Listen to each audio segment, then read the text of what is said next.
Halo sahabat, Shalom. Selamat datang di channel Sobat Setia. Channel yang memuat konten rohani Kristiani. Semoga bermanfaat, dan jangan lupa subscribe, share, komen dan like video ini. Selamat menyimak.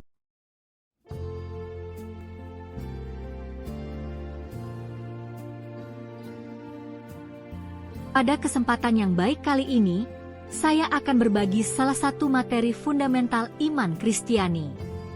Trinitas. Dalam Kamus Besar Bahasa Indonesia atau KBBI, disebutkan bahwa Trinitas atau Tritunggal itu artinya keesaan dari tiga bentuk ketuhanan, Bapa, Putra, dan Roh Kudus dalam agama Kristen dan atau Katolik. Sahabat, tahukah Anda bahwa sebenarnya istilah Tritunggal secara literal tidak tertulis di dalam Alkitab? Akan tetapi, walaupun secara eksplisit tidak tertulis, namun secara implisit banyak ayat yang menyiratkan keberadaannya, seperti titik. Yang pertama, Kitab Perjanjian Lama, antara lain dalam 1 Kitab Keluaran pasal 6 ayat 4. Dengarlah hai orang Israel, Tuhanlah Allah kita, Tuhan itu Esa. 2 Kitab Kejadian pasal 1 ayat 26, berfirmanlah Allah, baiklah kita menjadikan manusia menurut gambar dan rupa kita, dan seterusnya.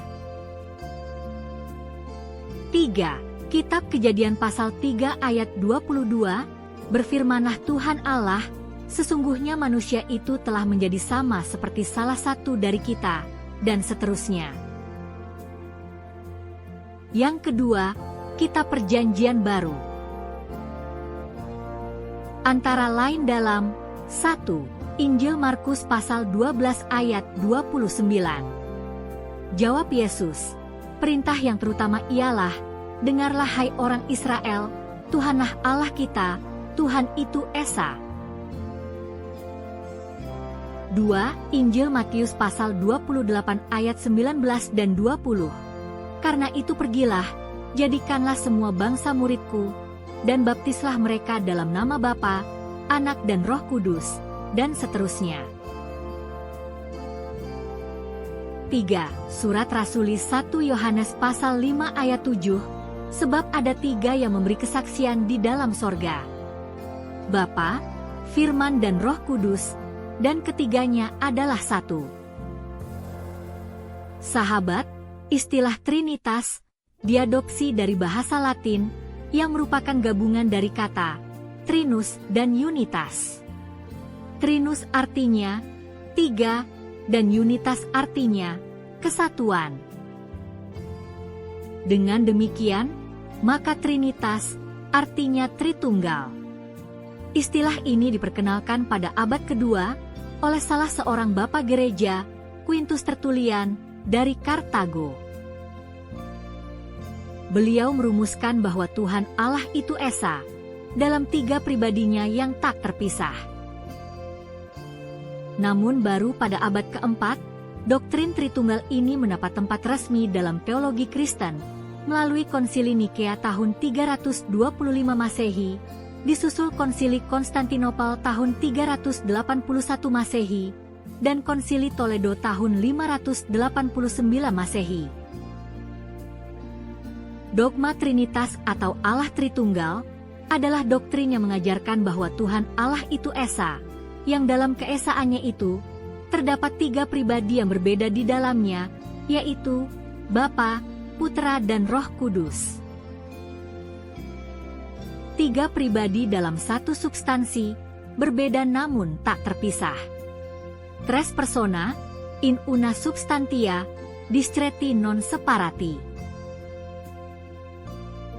Jadi Trinitas bukan tentang berapa jumlah Tuhan Allah, tetapi tentang bagaimana keberadaan atau eksistensi Tuhan Allah yang Esa itu. Itulah sebabnya doktrin Allah Tritunggal oleh para sarjana teologi digolongkan ke dalam doktrin monoteisme atau Tuhan yang Maha Esa.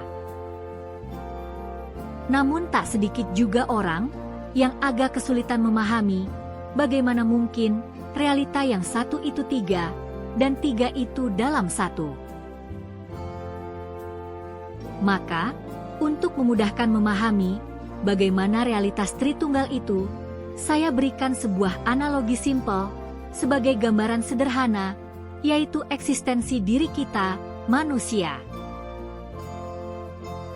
Menurut para pakar, secara umum, manusia itu terdiri dari tiga unsur yang berbeda, yaitu tubuh, jiwa, dan roh.